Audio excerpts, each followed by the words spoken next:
예, 안녕하십니까. 오늘 2024학년도 대입 수시 모집 대비 면접의 실제와 준비 강의를 맡은 대전 대입 진로진학지원단 소속 교사 정재훈입니다. 여러분들은 아마 지금 면접이랑 이런 것들 곧 다가올 거고 이제 수능도 얼마 안 남고 해서 많이 마음도 바쁘고 할 텐데요.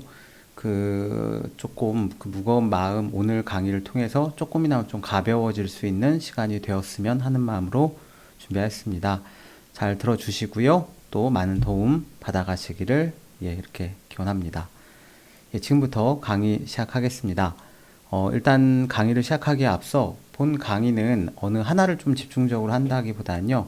면접 전반에 대한 좀 총체적인 강의로 이해를 해주시면 될 것 같습니다. 그 점을 참고하시고 좀 더 개별적으로는 개개인에 맞추어서 좀 더 그에 맞는 준비들을 좀 찾아서 하는 것들은 당연히 더 필요하다라고 말씀을 드립니다. 간단하게 오늘 이제 대입 면접이란 무엇인가부터 시작해서 전형에 따른 면접 방식과 진행 방식 그리고 면접 태도 및 자세에 대해서 권역을 나누어서 이야기 나누도록 하겠습니다.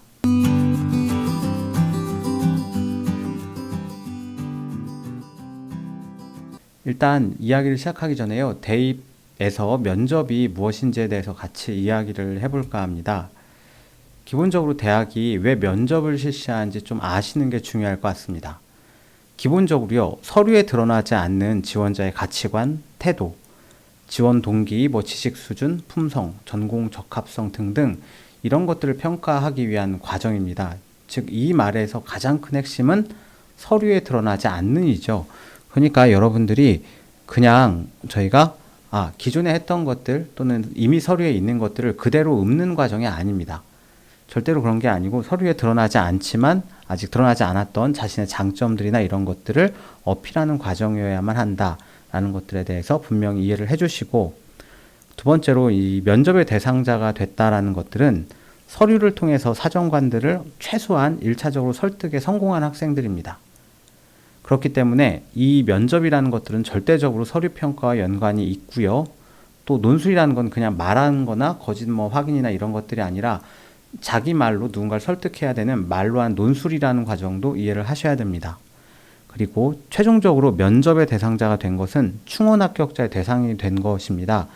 그러므로 사실은 여기에서 조금 더 잘하고 조금 더 못하고는 충원 대기번호에 영향을 주겠죠. 그런 것 때문에 좀 굉장히 중요한 과정이라고 보시는 게 맞지 않을까 싶습니다. 두 번째로 하고 싶은 말은요. 대학에서 면접 평가를 통해서 뭘 하고 싶은지, 그리고 면접 문제는 어떻게 개발되는지에 대한 이야기를 좀 하고 싶어서 준비했습니다. 여러분들이 그 면접을 여러분들은 하고 있지만 입학 사정관 분들께서 가장 신경 쓰는 부분들은 어떤 질문을 할까 합니다. 그럼 어떤 질문을 할까라고 생각했을 때 이분들은 이런 생각을 하신다고 보시면 맞습니다. 서류평가를 하면서 가장 우수했다라고 생각된 지점이 있을 겁니다. 그 지점에서 멈춘다고 보십시오. 그 지점에서 멈추고 그 지점을 다시 한번 확인하려는 작업을 합니다. 그래서 서류에 쓰여져 있는 학생의 역량을 지금 면접 장면에서 확인할 수 있냐 굉장히 중요한데, 일단 우수한 지점이 그러니까 분명히 있을 것이고 그 지점에서 자신이 우수하다라고 생각했던 그 장면들을 면접 장면에서도 분명히 보여주실 수 있어야 합니다. 다음 세 번째, 그 학생이 노력했었던 과정 속에서 이 면접은 질문은 최초에 같았을지 몰라도 전부 다 추후에는 개별화된 질문을 모든 학생 한 명 한 명에게 전개를 합니다. 그러니까 개별화될 수밖에 없죠. 그리고 이런 것들이 바로 추가 질문으로 이어질 수밖에 없습니다. 또한 때로는 직접 확인을 했더니만 사실 생각보다 별거 아니구나 라는 검증의 대목이 되기도 합니다. 그래서 이 면접이라는 것들이 여러분의 서류평가의 점수에 좀 더 배가가 되기도 하고 오히려 마이너스 요인이 되기도 한다. 이렇게 이해를 해주시면 되겠습니다. 면접을 준비할 때요. 물론 이제 전체적으로 다 보는 것도 중요합니다만 앞서 보셨다시피 자신의 경험 중 가장 의미 있는 사건을 효율적으로 선택된 시간 안에 표현하는 게 중요합니다. 그러니까 모든 것들을 다 하는 것도 물론 중요하지만 한정된 시간 내에서 가장 의미 있는 사건을 추출해내는 것도 굉장히 중요한 과정이라고 보시면 됩니다. 그래서 그런 것들을 효율적으로 표현할 줄도 아셔야겠죠. 또한 앞서 말씀드렸던 대로 대학의 입장 내에서는요, 평가 기준 문항 개발을 하는 게 굉장히 중요합니다. 그래서 평가 기준을 익히고, 이게 이제 대학이라는 겁니다. 대학에서는 평가 기준을 잡고 그 평가 기준에 따라 면접 문항을 개발하는 과정이 굉장히 중요해질 겁니다. 그리고 이 지원자의 응답 여부에 따라 평가를 하고 순위를 작성하게 되어 있죠. 바로 이런 부분들에 대한 이해가 필요한 겁니다. 특히 이 말도 전 굉장히 괜찮았는데, 긴장 속에서도 정신을 잃지 않고 자기가 지금까지 준비했던 노력을 아쉬움 없이 다 말하고 오는 학생들이 일단 최초 합격에 올라갈 확률이 높습니다. 예, 굉장히 중요한 말이라고 생각되고 이런 식으로 이해를 해두시면 되겠습니다. 자, 그 다음입니다. 면접 시에 이제 어떤 역할이 이제 교사의 역할일까라는 생각도 한 건데, 사실 이 강의를 보는 분 중에 선생님들도 계시다라는 생각 때문에 이 부분을 좀 한번 짚어봅니다. 선생님들이 해주셔야 되는 첫 번째는요, 학생이 시작해야 되는 그 시작 지점을 잡아주는 일입니다. 그냥 이제부터 준비하면 돼 라고 해도 아이들 생각보다 되게 막막하죠. 그러니까 지금 어느 시점부터 준비를 하자라는 지점을 일러주시는 것. 두 번째는 면접 준비의 계획을 세우시는 게 맞습니다. 그리고 다양한 자료를 선생님들이 좀 더 확보가 좀 더 쉽죠. 그러니까 많이 확보하시고 아이들한테 제공해 주시고 이런 것도 중요할 겁니다. 그 다음에 두 번째로 생활기록부를 당연히 읽어야 됩니다. 생활기록부 읽어보고 또 대답을 좀 더 제대로 하기 위해서 학교나 학과 소개자료 읽어보고, 그리고 이 과정을 통해서 학교와 본인이 어떤 점이 적합한지를 발견을 하는 것들이 중요하게 될 겁니다. 다음 마지막으로 훈련과 동기화 과정도 필요합니다. 모의 면접 진행을 함으로 인해서 생각을 정리해서 말하는 것을 한번 해보고, 다음에 면접을 오랫동안 준비하다 보면은 스스로 정말 내가 이쪽에 가고 싶다는 생각이 들게 됩니다. 그런 동기화 과정이 필요하고, 그런 과정들이야말로 여러분들이 면접에서 가장 본인의 진학 의지를 밝힐 수 있는 좋은 방법 중에 하나라는 생각을 하게 됩니다. 또 이번에 말할 것은 뭐냐면 자기소개서 폐지에 대한 겁니다. 예, 짚고 넘어갈 필요가 있었습니다. 이번에 그 자기소개서가 폐지가 됐는데요. 이것 때문에 과연 어떤 점이 변했는가? 대학에서는 이렇게 말합니다. 생활기록부는 상향 평준화되어 있다.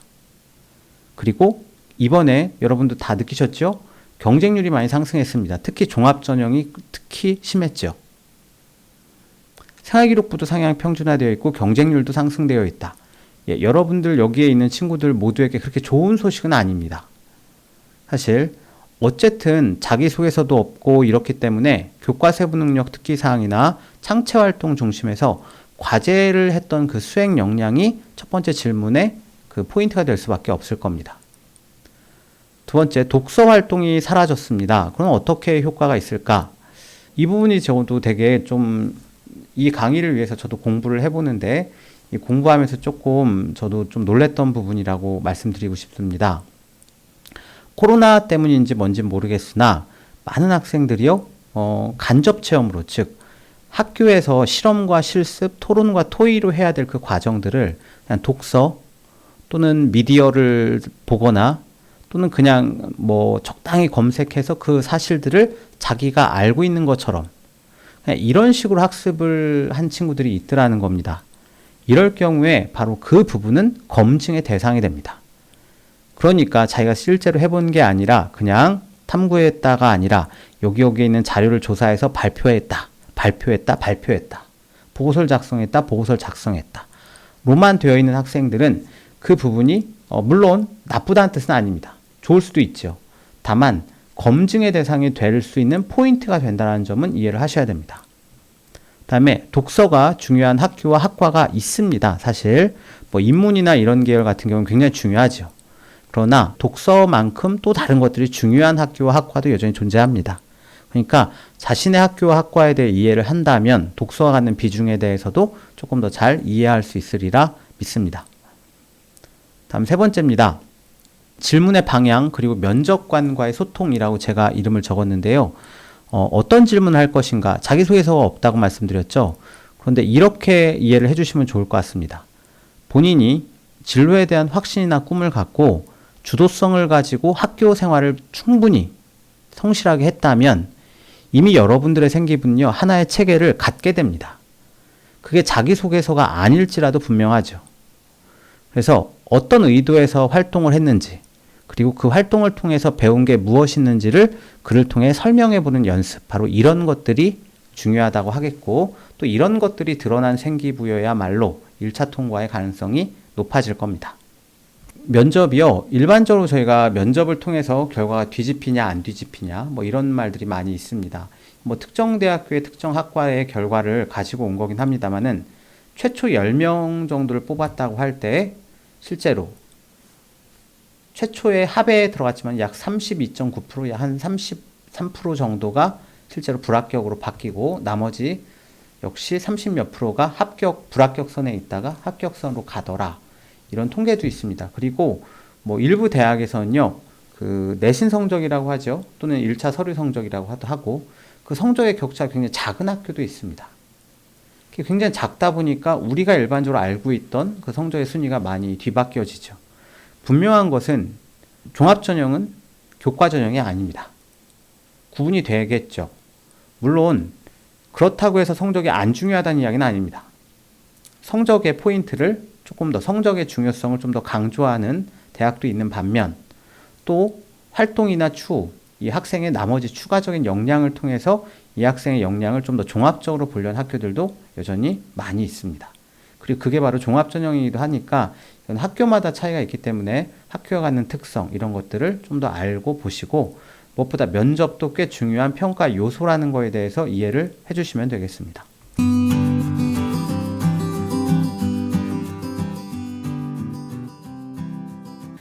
예, 이제 전형에 따른 면접 방식을 설명을 할 텐데요. 전체를 설명하지는 않을 겁니다. 저는 총 4가지를 구분해서 설명할 생각입니다.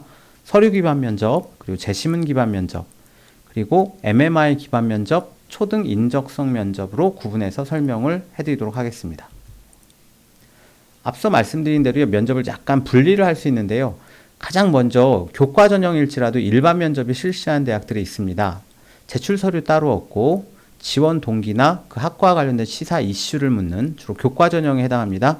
이런 전형들을 일반 면접이라고 보시면 되고, 서류 기반 면접은 생활기록부 또는 아직 일부 자소서를 가지고 있는 대학들, 그리고 대부분의 종합 전형, 이런 것들이 서류의 기반이 됩니다. 다음에 재시문 면접은요, 계열별 주제를 제시합니다. 그리고 숙독 시간을 제시한 후에 거기에 대해서 대답하는 일부 주요대에서 실시한 재시문 면접이 있고요. 기타 의대 MMI나 교대 인적성 면접이 있습니다. 먼저 서류 기반 면접 이야기에 대해서 설명을 드릴까 합니다. 예, 그 서류 기반 면접에서 우리가 먼저 생각할 것은 첫 번째, 기술과 태도의 측정이 아니라는 점입니다. 그러니까 말하는 기술 또는 말하는 톤, 이런 것들을 체크한 전형이 아닙니다.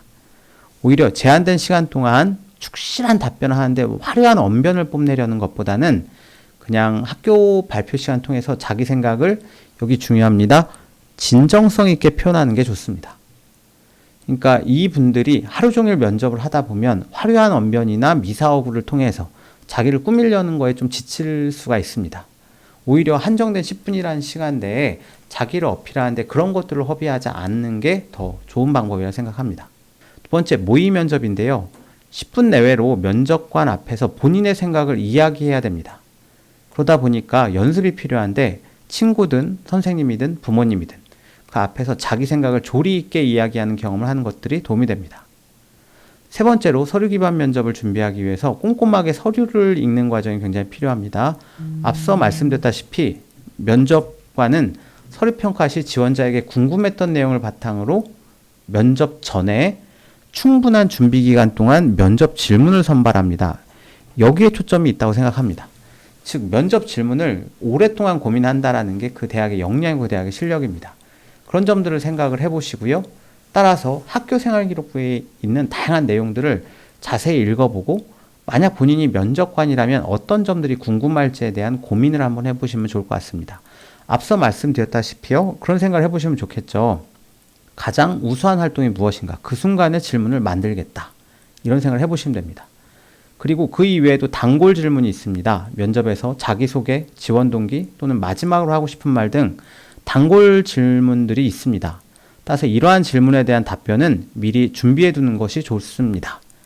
특히 외국어 관련 학과 같은 경우에는요, 진학을 희망하는 학생의 경우엔 해당 외국어로 자기소개 정도를 준비해 두는 것도 본인의 성의를 표시할 수 있는 하나의 방법입니다만 절대적이지는 않습니다. 특히 좀 어려운 언어나 좀 희소성 있는 언어 같은 경우에 이게 힘들다는 점은 충분히 이해를 합니다.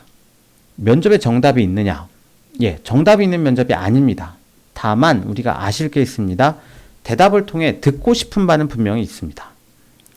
여러분께 듣고 싶은 거 있다. 그러니까 무엇보다 왜 이런 질문을 하는지에 대한 의도 파악에 좀 집중하셨으면 좋겠습니다. 여러분들이 하고 싶은 이야기를 하는 곳이 아닙니다. 그게 아니라 듣고 싶은 이야기를 잘 해드려야 됩니다. 그런 것들 때문에 이런 질문을 왜 하는지에 대한 고민을 조금 더 질문을 만들 때 해보시길 추천드립니다. 예, 그래서 이번 강의에서 앞서 말씀드린 대로 가장 관건을 잡았던 것 중에 하나가 면접 질문이 어떻게 만들어질까 합니다. 이 자료는요, 동국대 학생부 종합전형 가이드북인데요. 그 내용에서 발췌한 내용입니다. 항목별 전공 적합성에 대한 자가점검 사항이 있죠. 자, 여러분들 이번에는 예전보다 뭐 자기소개서나 이런 것도 써보지 않으셨을 거고 온전히 생활기록부로만 평가를 받으셔야 됩니다. 그런데 예전보다 자기소개서가 없어서겠지만 진입장벽이 많이 낮아졌죠. 그러다 보니 의외로 교내 활동을 통해서 지원 전공에 대한 진로 탐색 노력을 기울였는가라고 할 때 그게 아닌 친구들도 있을 겁니다. 이럴 때에는 학년별로 본인이 탐색한 관심 분야가 특히 다른 경우 있죠. 그때는 그 사유와 계기 이런 것들에 대한 질문과 답변을 준비하시는 게 좋습니다. 물론 여기에 대한 꾸준한 노력을 했다면 진로 준비를 위한 노력과 해당 분야에 관심을 갖게 된 계기, 동기 그것들을 중심으로 해서 질문과 답변을 만들어 보길 추천드립니다. 두 번째, 자율활동과 동아리 활동입니다. 자율활동과 동아리 활동을 먼저 읽어보면은 이게 전공과 관련된 활동의 경험이 있는가에 대한 이런 것들을 찾을 수 있겠죠. 물론 사정관님들마다 다 차이는 있겠습니다만은 제가 여러분들을 평가하기 위해서 생활기록부를 읽어보게 될 때 오히려 제가 자기소개서가 더 없기 때문에 이 학생은 어떤 꿈을 가지고 있었을까라는 궁금증을 갖다 보니까 주로 진로나 동아리, 자유를 먼저 보게 됩니다. 그러니까 이런 점도 여러분들이 좀 생각을 해보시면 이 부분들에 대해서 좀 굉장히 중요한 점이 있다는 것들을 이해할 수 있을 줄로 압니다. 해결했던 그 과정을 논리적으로 설명하는 겁니다. 좀 나눠 설명해도 되겠죠? 어떤 문제가 발생했을 때 나는 어떻게 접근했고 어떻게 해결하려 노력했다. 이런 식으로 나눠서 대답하는 것도 좋을 겁니다. 다음 결과. 그 행동의 결과는 어땠습니까? 라고 물을 겁니다. 그러면은 잘 됐다, 잘못됐다가 대답이 아니죠. 그게 아니라 결과의 성공 여부, 그것도 당연히 있지만 그것뿐만이 아니라 그것과 관계없이 결과를 통해 본인이 학습한 내용 또는 결과를 통해 향후 본인에게 미친 어떤 영향들이 있다면 그것들을 중심으로 설명을 해주시면 되겠습니다. 그래서 바로 이런 형태로 추가 질문이 이루어질 것이다 라고 생각을 하시고 사전 면접 질문을 개발해 보시기 바랍니다. 예, 이번에는요, 서류 기반 면접 예시 자료를 가지고 왔습니다. 이제 명지대 역시 학생부 종합전형 가이드북에서 발췌한 내용입니다. 먼저 자율활동에서 면접 질문을 구성할 때 여러분들이 가장 중심적으로 질문지도 그렇고 대답도 잡아야 되는 것들은 자기주도적인 활동입니다. 선생님이 시켜서 한 활동이거나 학교에서 참여한 이런 게 아니라 자기 주도적인 모습이 가장 궁금했다라는 점들을 이해를 해주시기 바랍니다. 예를 들어 여기 보시면은 학생부에 이렇게 쓰여 있네요. 2학기 학생회 부회장으로서 역할에 대한 책임감을 갖고 적극적인 활동을 했다. 그리고 학생 자치활동 활성화에 기여했고 학생 대표로서의 역량과 모범적인 인격을 보여주었다. 이렇게 쓰여 있네요. 이것만으로 사실 굉장히 좀 일반적인 이야기죠. 근데 여기에는 드러나지 있지 않은 이야기를 하는 겁니다. 자, 학생회 부회장으로서 학생 자치활동 활성화에 기여했다고 했는데 도대체 어떤 활동을 활성화시켰습니까? 이렇게 대답을 했겠죠. 그럼 그 과정 중에서 본인은 어떤 어려움이 있었습니까? 이렇게 있었다면은 이를 해결한 과정에 대해서 이야기해 주시면 됩니다. 그러니까 아까 말씀드린 스타 기법으로 추가 질문이 이루어지고 있다라고 보시고 다음 봅니다. 위에 보시면은 학생의 일원으로서 학교 홍보 영상 제작에 적극적으로 참여했다 라는 말이 있고 친구들과 협력하여 구성과의 인터뷰를 진행하는 등 영상을 제작해서 학교 홍보에 기여했다 라고 쓰여 있습니다. 그럼 학교 홍보 영상 제작 시에 본인이 주도적으로 맡은 역할은 무엇이었나요? 그러니까 본인의 역할입니다. 역시. 그리고 친구들과 함께하는 협업 활동에서 본인이 가장 중요하게 생각하는 것은 무엇입니까? 바로 이런 것들을 묻는다라는 거죠. 그래서 우리가 질문지를 만들 때 꼭 기억합시다. 자기주도적으로 했던 활동들을 중심으로 해서 활동의 결과가 아니라 활동 속에서 본인이 어떤 역할을 했고 그 장면에서 어떤 성장을 이뤄냈는지를 소개하는 글이다. 이렇게 이해를 해주시면 되겠습니다. 예, 좀 같은 방식이기 때문에 이 부분은 좀 빨리 나가겠습니다. 동아리 활동에서 여러분들이 보여주셔야 되는 것들은 전공에 대한 관심도와 우리 학과에서 배울 수 있는 역량, 즉 수학할 수 있는 역량에 대한 것들을 보여주시는 겁니다. 예를 들어서 여기에서 이 학생은 동아리를 창설했다고 되어 있는데요. 동아리를 창설하기 위해 어떤 노력을 했습니까? 그리고 동아리 시간 동안에 다양한 실험을 많이 진행했다고 했는데 이 과정을 통해서 본인이 배운 점 무엇입니까? 라는 추가 질문이 있고요. 자, 인성적으로 동아리의 반장의 주 역할은 무엇이었으며 본인이 생각하는 리더의 가장 중요한 역량은 무엇인지 추가 질문이 이루어지기도 합니다. 자, 이번엔 진로 활동입니다. 가장 기본적으로요, 전공에 대한 관심이 있다고 치고 진로 탐색에 대한 의지를 보여줄 수 있는 곳이 바로 여기입니다. 이 생기부를 보시면은 역시 여러 내용들이 있습니다만 질문을 통해서 봅시다. 평소 지역사회 문제에 관심이 있었다고 하는데 본인이 관심이 있던 주제는 무엇입니까? 이게 첫 번째 질문. 그렇다면 그 문제와 해당 주제를 어떻게 연결지어서 해결책을 제시했다는 이야기인가요? 라는 추가 질문이 이어집니다. 어떻게 문제를 해결한 것인가죠. 다음, 영상을 제작했다고 했습니다. 그렇다면 그 스토리 구성은 어떤 내용이 담겼는지, 그리고 그 스토리를 그렇게 구성한 이유는 무엇인지, 이런 식으로 질문이 이어질 수 있다. 이렇게 보시면 되겠습니다. 다음, 교과 세특입니다. 교과 세특을 보시고요. 역시 첫 번째 질문이 이번에는 이게 있을 수밖에 없습니다. 자신의 진로에 맞게 주도적으로 교과를 선택했는지, 이것들이 올해에는 조금 중요하게 작용을 할 겁니다. 다음에 모든 과목에 최선을 다해줘야 됩니다. 이건 성실성도 보여주니까. 다음에 무엇보다 수업 시간에 뭘 잘 풀고 이런 것도 중요하지만은 자기 주도적인 학습 과정을 보여주시는 게 중요합니다. 즉 자기주도적이란 말이 굉장히 자주 나오죠. 종합전형에서 가장 핵심적인 역량 중에 하나가 됩니다. 화학2 내용에 이제 샘플이 나와 있습니다. 읽어보시면 여러 내용들이 있는데요. 이 친구는 이제 촉매에 관해서 관심이 있었던 모양입니다. 그러니까 질문이 뭐냐? 촉매란 무엇이며 그 촉매의 원리는 무엇인지 한번 설명해 달라. 그렇죠? 이 학생이 촉매에 대해서 많이 탐구를 했다라고 했는데 그에 대한 이해가 있어야 함으로 의미합니다. 두 번째, 유기촉매. 유기촉매는 어떤 것들이 있으며 제약 분야에서 어떻게 활용되고 있는지 간략하게 설명해 달라. 아까 제가 했던 말 중에 그 말 기억할 겁니다. 자기가 했던 활동 중에 핵심적인 활동들은 생각보다 깊이 있게 탐구한 자세도 필요할 것이다. 깊이 있게 파악해봐라. 바로 이런 부분에 해당할 것 같습니다.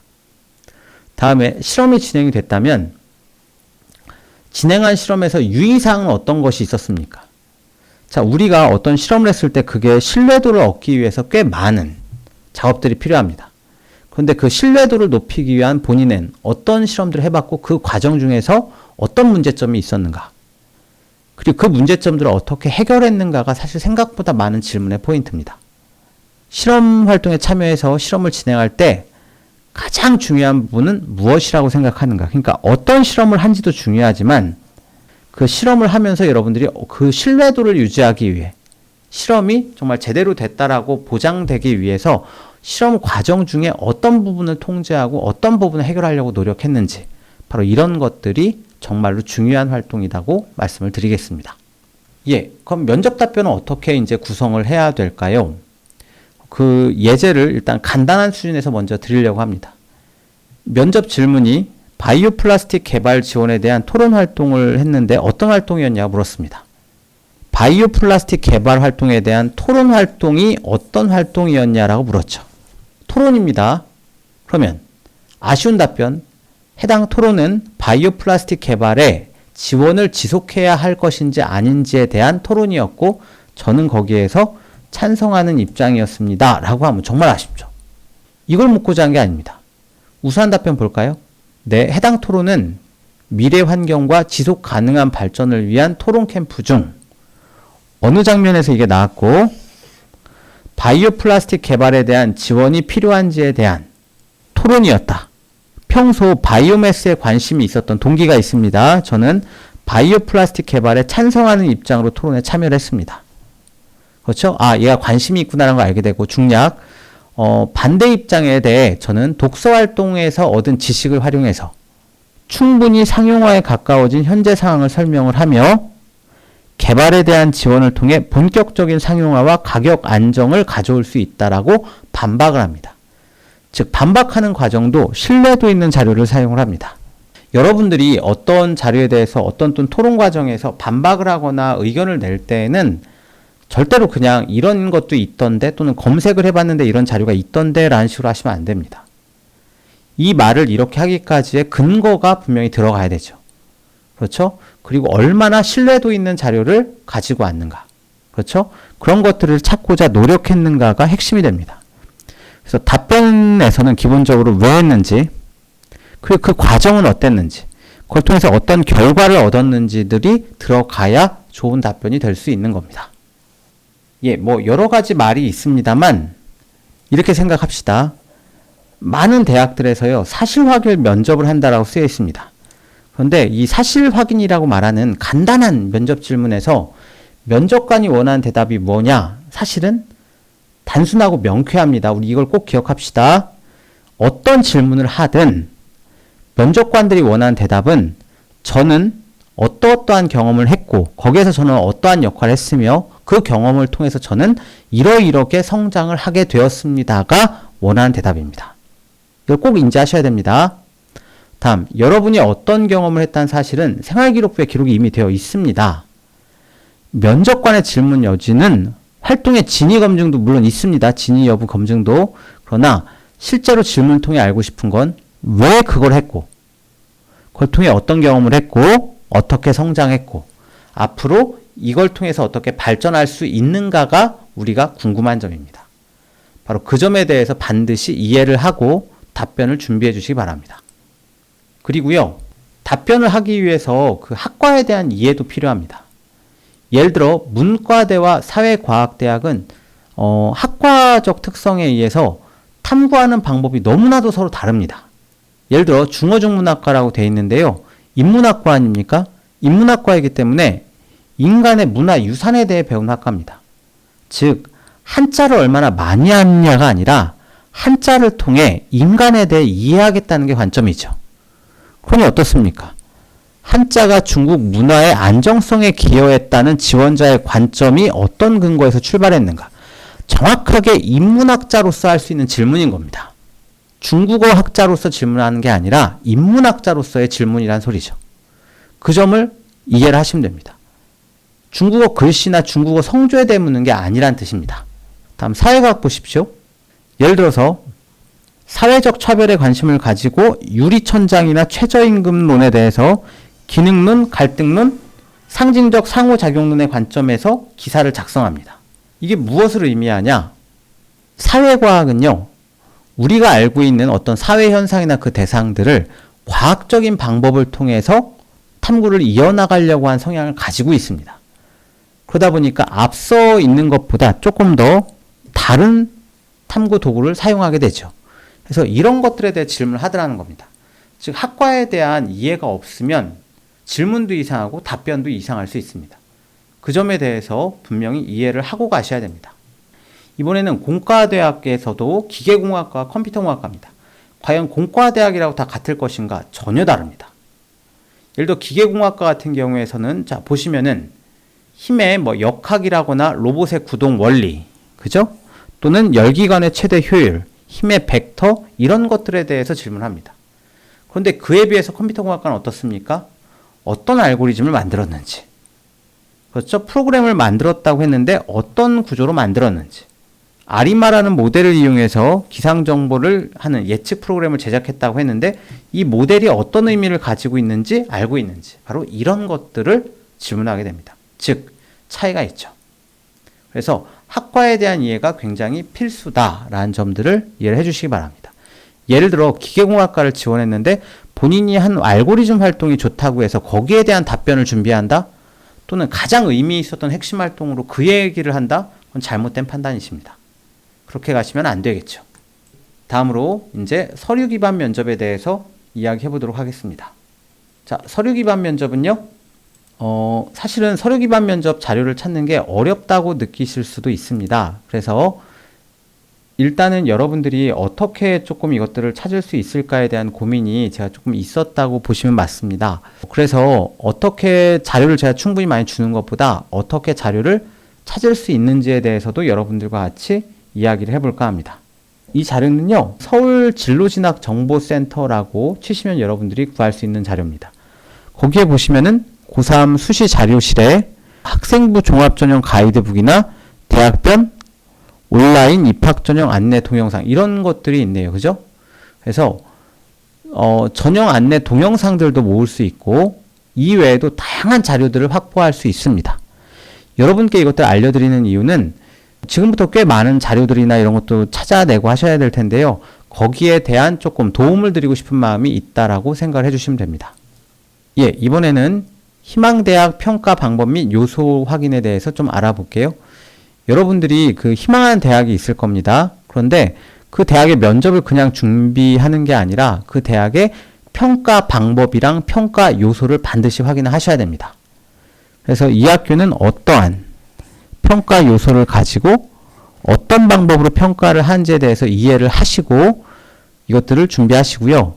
두 번째, 정보 수집에 대한 효율적인 루트를 파악합니다. 아까 말씀드린 대로 지역교육청에 있었던 그런 자료실에 뭐가 있고 좀 아시면 좋을 것 같습니다. 그리고 수집된 정보를 어떻게 통합할 건지 그런 양식도 마련하는 것들도 중요할 겁니다. 지금 이 양식은 제가 사용하는 형태입니다. 그래서 여러분들이 뭐 얼마든지 쓰셔도 되고요.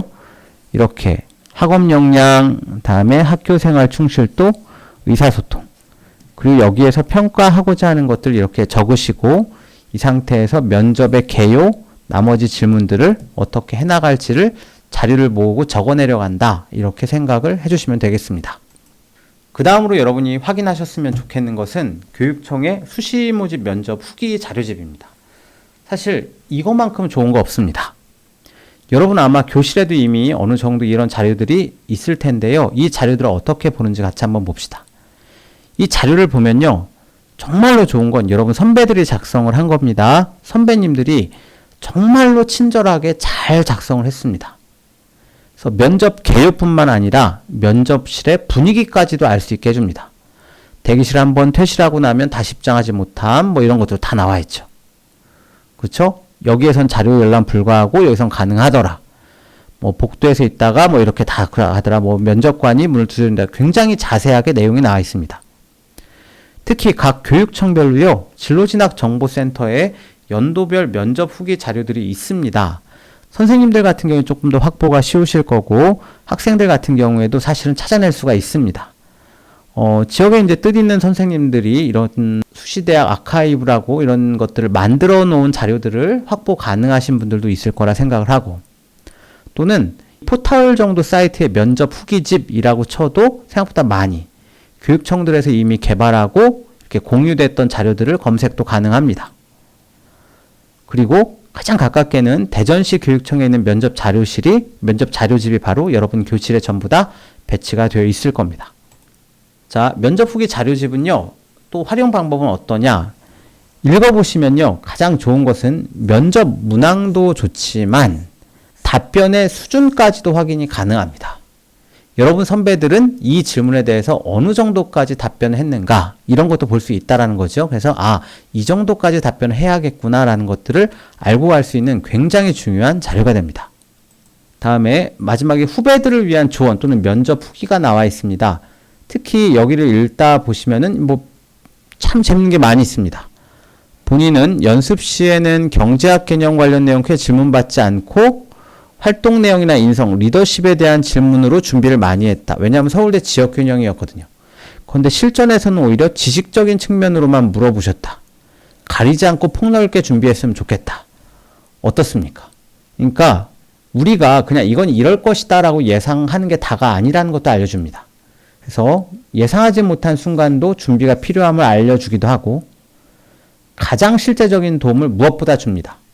그리고 면접실의 현장 분위기와 감정, 많은 내용들이 담겨 있으니까 읽어보시면 큰 도움이 될 거라 믿습니다. 다음, 실제 10분 남짓 시간 동안요, 질문은 3개에서 5개 정도 중심으로 꼬리 질문 형식으로 이어집니다. 10분이기 때문에 실제로 여러분들이 질문을 3개에서 5개 정도는 받는다고 생각하시고 그에 맞게 30초에서 1분 내외로 답변을 하신다라고 생각해 주시면 좋을 것 같습니다. 그 다음입니다. 여러분들이 이제 학생부 분석을 좀 해보셔야겠죠. 면접 질문을 작성하기 위해서. 그래서 이러한 표를 놓고 한번 작성해 보시는 게 되게 도움이 많이 되실 겁니다. 그래서 내가 했던 어떤 활동들을 어떻게 평가받을 수 있을지에 대해서 이렇게 분류표를 만들어 보시는 것을 추천합니다. 특히 재시문 면접이 아닌 일반 면접의 경우에도 생활기록부 읽어보는 걸 좀 추천을 드리고 싶은데요. 왜냐하면 일반 면접은 사실 생활기록부를 보고 질문하는 건 아닙니다만 여러분들이 그 대답을 좀 더 풍성하게 하기 위해서는 여러분이 그동안 고교 시절이든 언제든 경험했던 내용들을 바탕으로 사례를 들며 설명하는 것들이 개별화에 굉장히 좋습니다. 그렇기 때문에 생활기록부를 일반 면접일 경우에도 생활기록부 면접이 아닐지라도 생활기록부를 읽어보는 것들을 추천드리고 싶습니다. 예, 이 내용도 앞서 말씀드렸던 내용입니다. 그 개별 활동 중에서도 본인이 굉장히 의미 있었던 활동들은 조금 더 심도 있게 한번 적어봤으면 하는 내용으로 여기 작성한 내용입니다. 그래서 선택한 활동이 해당한 영역에 어디에 해당하는지 먼저 체크를 한번 해보시고요.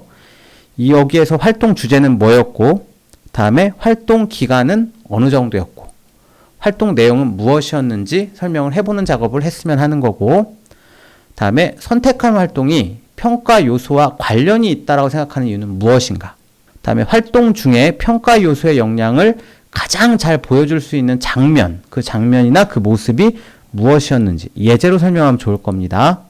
그리고 이 활동과 관련해서 배울 수 있었던 이론이나 지식이 있다면 무엇이 있는지, 조금 더 요즘 들어서는 고급 이론이나 대학교 수준의 지식들을 적는 경우도 있는 줄로 압니다.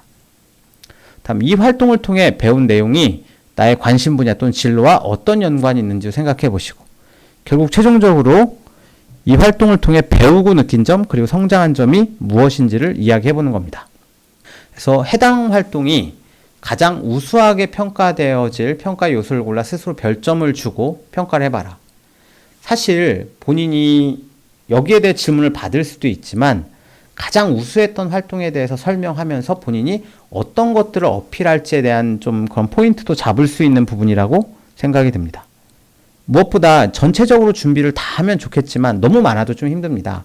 그러지 마시고 본인에게 가장 의미 있었던 핵심 활동의 경우 지금처럼 굉장히 좀 더 정확하게 이해하고 복귀하는 과정을 한번 가져봐라. 이런 뜻으로 준비해 놓은 자료입니다. 자, 지금까지가요, 생활기록부 기반 면접에 대한 준비였다면 이번에는 예상 질문을 추출하되 최근 이슈 중심입니다. 최근 이슈 중심, 말 그대로 최근에 그 여러분 학과와 관련된 사회 현안들이 있을 겁니다. 자, 여러분들은 이미 꿈이 있으시죠? 그 꿈을 바탕으로요, 여기를 다시 한번 보십시오. 처음에 이 말을 했으면 좋았을 것 같은데, 여러분들의 진로가 있겠죠. 그죠? 희망 진로가. 그 진로에 대입해서 이 강연을 들어보시길 좀 추천드립니다. 내가 어느 파트에 관심이 있다면, 그 파트에 관심이 있다면, 여기에 그 관련 내용 도대체 뭐가 있는가? 여기에서 어떤 내용들이 내가 지금 관련 있는 것과 좀 내가 하고자 하는 일과 관련이 있는가에 대해서 고민을 해보시고 거기에 대해서 많이 찾아보셔야 되는 겁니다. 물론 이슈만으로는 찾기도 쉽지 않고 너무 자료가 나 잘 모르겠는데 라는 생각이 드실 수도 있는데요.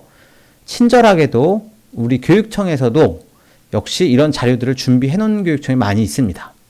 예를 들어 이 자료는요, 강원도 교육청의 진로진학정보센터 자료실에 있는 내용입니다. 거기에 보시면은 2024학년도 강원 진학지원센터와 함께하는 셀프 면접 준비 매뉴얼 이런 게 있습니다.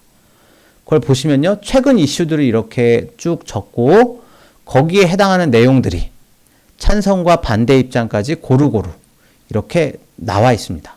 그래서 이런 것들 한번 읽어보고 거기에 맞춰서 자신의 생각을 정리해보는 것들도 굉장히 좋은 방법이 될 거라는 점입니다.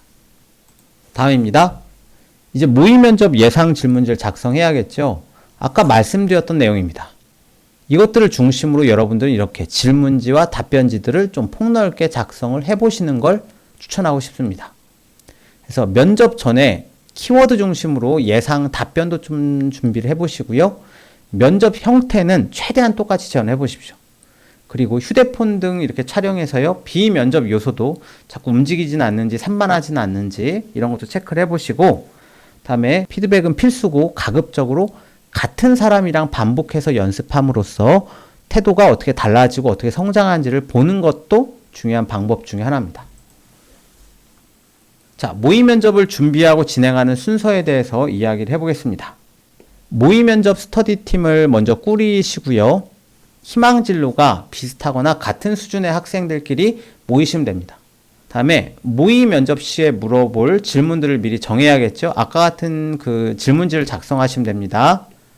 그리고 모의 면접 영상 촬영을 준비하고요.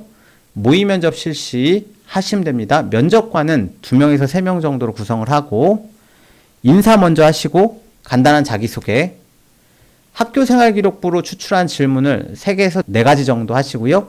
최근 그 관련 이슈 현안 관련 질문들을 하나에서 2개 정도로 하시고, 마무리 질문하시고 마지막으로 하고 싶은 말을 하는 정도, 그 정도의 단계를 밟아보셨으면 하는 겁니다. 모의 면접 시에 면접관 역할을 하는 학생이나 교사는 반드시 체크리스트를 작성을 하셔가지고요. 피드백을 해주시면 더 좋습니다. 그래서 작성한 체크리스트와 촬영 영상을 함께 보면서 피드백을 나누어 주시는 걸 추천합니다. 그리고 단점을 수정해서 다시 모의 면접 실시하고 이런 과정들을 하시면 가장 나아질 줄로 압니다. 자, 면접 준비 핵심 요약 다시 한번 해보겠습니다. 평가 방법, 평가 요소, 평가 내용 파악이 1번입니다. 두 번째는 기출문제를 분석해보고 분석 자료를 확인합니다. 다음 세 번째로는 시교육청이나 시도교육청의 면접 후기집들 활용하시면 다양한 사례들을 추출할 수 있습니다. 마지막으로 모의 면접을 통해서 본인의 긴장을 어느 정도 하는지 긴장 정도를 확인하고 피드백하는 과정을 해주시면 되겠습니다. 면접 답변을 어떻게 할지도 좀 오랜 준비를 해봤습니다. 여러분들이 어떤 질문을 받았을 때 어떻게 답변을 해야 되는가를 생각을 해본 겁니다. 첫 번째, 예상 질문을 한번 뽑아보십시오. 왜 우리가 이 학생을 뽑아야 하는가라는 질문이 있다고 합시다. 그러면 이 질문의 실제 의도는 뭘까요? 이건 이런 의도입니다. 다른 지원자와 본인이 어떤 차별점이 있냐? 어떤 차별점이 있기에 우리가 왜 학생을 뽑아야 되느냐라는 질문을 한 겁니다. 자, 기본적으로 면접에 참여한 학생들은요, 비슷한 배경, 비슷한 경험을 갖고 있을 확률이 높습니다. 그러니까 진부한 이야기나 화려한 미사옥을 날리는 게 아닙니다. 남들과 비슷한 이야기를 하는 게 아니라 전공과 관련된 내용은 하되 다른 지원자보다 특별히 남다른 부분을 본인이 강조해서 차별점을 드러내는 형식으로 답변한다. 자, 지금 제가 이렇게 말한 것들은 다양한 질문이 있을 수 있습니다. 그런데 예상 질문이 있다면 도대체 이 질문을 왜 했을까라는 질문 의도를 적어보는 연습도 한번 해보셨으면 하는 겁니다. 그걸 통해서 그에 맞게 답변을 한번 구성해 보십시오. 특히 아주 자주 출제되는 문항 같은 경우에 더더욱 그렇습니다. 두 번째는요, 대답을 할 때는 기본적으로 2갈씩이 기본입니다. 면접을 듣다 보면은 이 이야기의 핵심이 뒤에 나오는 것들을 듣기가 좀 힘듭니다. 듣는 사람도 너무 많이 듣거든. 그러니까 그렇게 하지 마시고요. 말하고자 하는 바는 문장의 맨 앞에 씁니다. 2갈씩. 그래서 중요한 내용을 가장 앞에 오게. 그리고 단답형으로 말씀하지 마시고 구체적으로 답변합니다. 그 과정에서 조금 좋은 예가 있어서 한번 소개시켜 드립니다. PREP라고 합니다. 그래서 포인트, 말하고자 하는 포인트. 다음에 그렇게 생각하는 이유. 그리고 그거를 뒷받침해 줄 수 있는 예시. 그리고 그래서 내가 하고 싶은 일, 바로 핵심을 다시 한번 짚는 이런 과정으로 한번 말을 해봤으면 하는 거죠. 이거는 이제 모 교육청에 발표되었던 자료들을 제가 첨부해서 가져왔습니다. 자, 한번 보죠. 제가 뭐뭐 대학교 뭐뭐 학과에 지원하게 된 동기는 뭐뭐뭐입니다. 포인트입니다. reason, 이유. 제가 뭐뭐를 꿈꾸게 된 것은 물리 과정에서 뭐뭐를 배우며 어떤 과정에 호기심을 느꼈기 때문입니다. 예제. 이런 호기심을 느낀 이후에 물리실험 동아리에서 이런 실험을 하며 관련 분야의 지식을 쌓기 위해 노력했습니다. 구체적이로 좀 더 구체적으로 나오면 좋겠죠. 따라서 저는 고등학교에서 활동을 통해 습득한 지식을 심화하고 확장해서 공부를 통해서 뭐뭐 분야의 전문가가 되기 위해 이곳을 지원하였습니다. 특히 이 대학에 갖는 가이드북에서 세부 전공 분야에 대한 내용을 구체적으로 언급할 수 있다면 조금 더 좋은 답변이 될 것 같습니다. 바로 이런 식으로 우리가 답변을 할 때 생각보다 막막하잖아요. 그죠? 그래서 PREP 이 과정들을 한번 읽어보시고요. 아직은 저희가 처음부터 끝까지 완전히 말하는 단계가 아니니까 답변을 한번 말이나 글로 써보시기를, 이 과정에 맞춰서 써보시기를 좀 추천을 드리고, 이렇게 써진 것들을 무수히 반복하고 연습하면서 자연스럽게 이런 과정 속에서 이렇게 우리가 답변을 체계적으로 할 수 있도록 좀 연습을 해보시는 것들을 추천하고 싶습니다. 세 번째는요, 숫자를 활용해 보는 것도 추천해 드리고 싶습니다. 뭐 두 가지 방법이 있습니다. 또는 뭐 1, 2, 3, 4, 5 또는 뭐 50% 상승 뭐 이런 식인데, 기본적으로 숫자를 사용했을 때 가장 큰 장점은요, 신뢰도를 높일 수 있다는 점입니다. 그냥 작년 대비 저는 성장했습니다 보다 작년 대비 몇 % 성장했습니다가 훨씬 더 낫죠. 이건 분명히 정말로 다른 답변입니다. 특히 자신의 생각이 여러 가지를 읽거나 좀 복잡해 정리가 안 될 때 세 가지로 나누어서 말씀드리겠습니다 처럼 한 분 앞에서 잡아준 다음에 그 틀에 맞게 나열하거나 이런 것들이 훨씬 더 낫다는 얘기입니다. 그래서 이런 구조들도 숫자를 활용해서 답변을 조금 더 체계화할 것, 이런 것도 추천드립니다. 그 다음입니다. 이거는 이제 제 경험입니다. 면접관들이 그럴 수 있지, 또는 나도 그랬었는데, 이렇게 고개를 끄덕거리실 때가 있습니다. 그럴 때 합격 가능성이 굉장히 높습니다. 즉 이게 무슨 말이냐, 여러분의 답변이 사정관들의 공감을 이끌어낼 수 있을 때 합격 확률이 높다는 얘기입니다. 그래서 메시지 내용, 표현 모두가 자연스러울수록 좋습니다. 그래서 꾸며진 이야기가 아니라 이게 정말 내 얘기구나 하고 느껴질 수 있게끔 진정성을 담는 연습을 하십시오. 그리고 그 진정성 속에 키워드를 담아내는 방법들을 많이 연습을 해야 되는 겁니다. 자, 지금부터는 예시 자료를 한번 보여드리려고 합니다. 이 영상을 보시고요. 이걸 통해서 어떻게 좀 우리가 면접을 접근해 들어가야 되는지에 대해서 한번 이야기를 좀 더 나눠보도록 하겠습니다.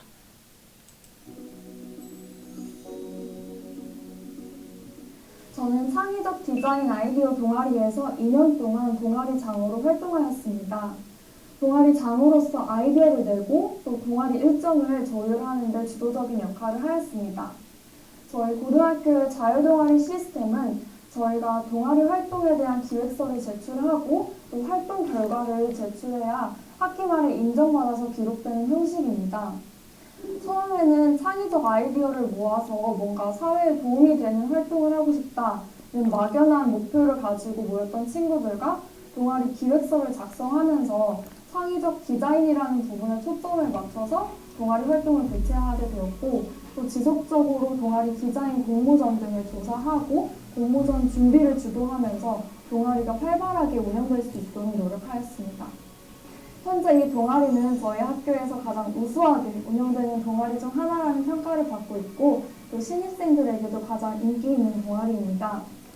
2년 동안 동아리가 이렇게 크게 발전하는데 작은 역할이나마 제가 도움이 되었다고 생각하면 아주 뿌듯한 기분이 듭니다.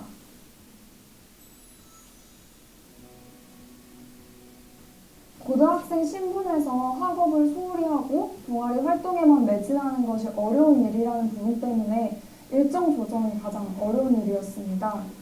또 한정된 시간에 어떤 공모전에 참여할 것인가를 결정하는 것도 쉽지 않은 일이었습니다. 저는 가능한 많은 친구들의 의견을 듣고 최대한 합리적인 의사결정을 하기 위해서 노력하였는데요. 우리가 가장 잘할 수 있는 게 무엇인가, 또 가장 큰 의미를 갖는 도전이 될 과제는 무엇일까를 꾸준히 고민을 하면서 결정하고, 이에 반대하는 친구들을 개인적으로 설득하는 방법으로 문제를 해결하였습니다. 네, 잘 보셨죠? 이 내용은요, 사실은 작년 내용입니다. 작년 그 고려대 면접 사례 영상이고요. 질문 내용을 먼저 보시면은 동아리 발전에 본인이 어떤 기여를 했다라고 생각하시나요? 가 질문이고요. 또 동아리장으로 활동하면서 어떤 점이 어려웠는지가 질문입니다. 학생은요, 창의적 디자인 아이디어 동아리에서 2년간 동아리정으로 활동을 합니다. 두 가지식으로 뭘 했는지가 나와 있죠. 아이디어를 제공하고 일정 조율의 주도적인 역할을 했다고 합니다. 그래서 본인이 한 역할이 나와 있죠. 그리고 동아리는 어떻게 구성했고 활동 내용이 어떻게 됐었는지도 제시가 되어 있습니다. 아무래도 구체적인 사례 제시가 좋습니다. 그래서 동아리 시작 계기부터 수행했던 활동, 발전 기여 내용, 그리고 동아리장으로서 활동에 어려운 점이 잘 드러나도록 답변한 점이 좋습니다. 두 번째, 본인의 역할을 상세히 소개한 것도 좋습니다. 본인이 맡았던 역할에 대해 언급하면서 학생부에 기재된 동아리 내용을 좀 보충한 역할을 해주게 됩니다. 다음, 문제 해결하기 위해서 지원자가 노력한 점을 피력하고 있죠. 어려운 점을 해결하면서 부원들의 말을 경청하고 또 끊임없이 소통하는 리더십의 모습도 관찰할 수 있게 해줍니다. 그래서 이 답변을 통해서 학생이 학생 얘기를 했다라는 것들을 확실히 알게 됩니다. 자, 이번엔 두 번째 사례를 통해서 또 다른 면들을 한번 보고자 합니다. 가장 기억에 남는 활동은 지역상권 살리기 컨설턴트 운동이었습니다. 제가 살던 지역이 지방에서 약간 외진 지역이었는데 대기업 마트들이 생겨나면서 지역 고유의 마트들이 점차 사라져갔습니다. 그럼에도 남아있는 몇몇 가게들이 있었는데 그런 가게들 대상으로 조사를 하였습니다. 이 조사 보고서로 교내 동아리 활동 보고서 대회에서 금상을 수상하였습니다.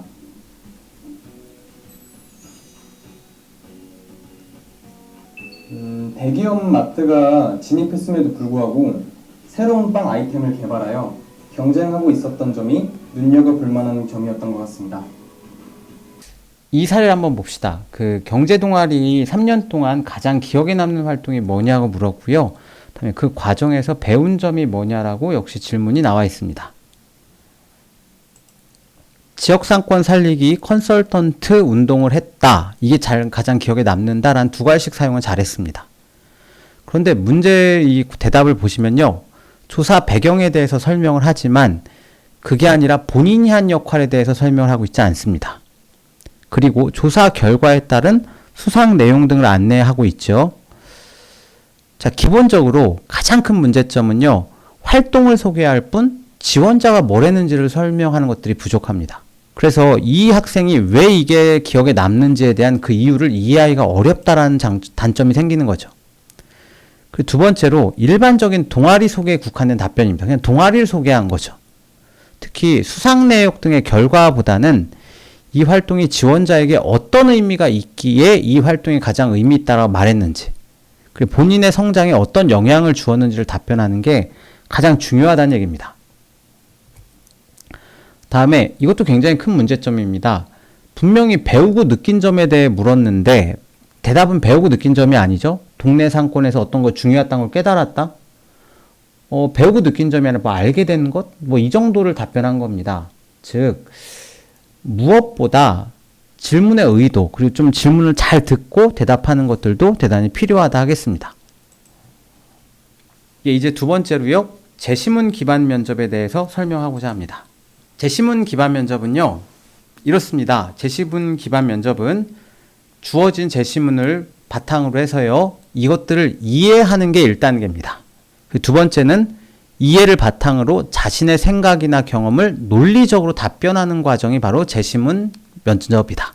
질문 유형은요. 인문계는 제시문을 읽은 후에 주어진 질문에 답을 하는 형태가 가장 많고, 자연계는 수학 또는 과학의 문제풀이 설명을 요구하는 측면이 좀 강합니다. 특히 자연계의 경우에는요. 답을 혹시 도출하지 못하였다고 하더라도 그 자리에서 힌트를 받아서 해결할 수 있는지도 중요한 평가의 지점이 됩니다.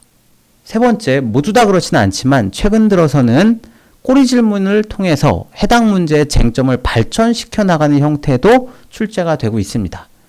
특히 이 형태는 그 제시문 중에서도 MMI 형태에 많이 국한된 이야기이기도 합니다. 다음, 기대하는 답변은 뭐냐면요. 각자의 경험과 가치 판단이 있을 겁니다. 그 각자의 경험과 가치 판단에 따라 다양한 문제를 어떻게 해결하는지를 제시해봐라가 이제 답변일 수 있고, 또 수학이나 과학 면접 같은 경우에는 논리적 사고력이나 전공 분야에 대한 기초 개념을 위주로 평가하는 것들이 보통입니다. 과연 제시문 면접에 이제 정답이 있느냐?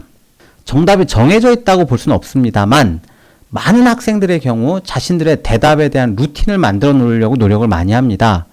그러니까 이럴 때 어떻게 대답할지에 대한 자신만의 루틴을 만들려고 노력을 하시고 그것들로 어떤 질문이 나와도 대답할 수 있는 연습을 많이 해보시는 것들을 강력히 추천하고 무엇보다 실전과 똑같이 구성한 후에 시간, 환경, 여러 가지들 다 똑같이 구성한 후에 연습해 보시는 것들이 큰 도움이 됩니다. 다음은요, 제시문 기반 면접 자료를 수집하는 방법입니다.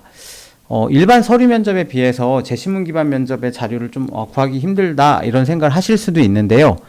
가장 먼저 여러분들이 살펴보실 것은 선행학습 영향평가입니다.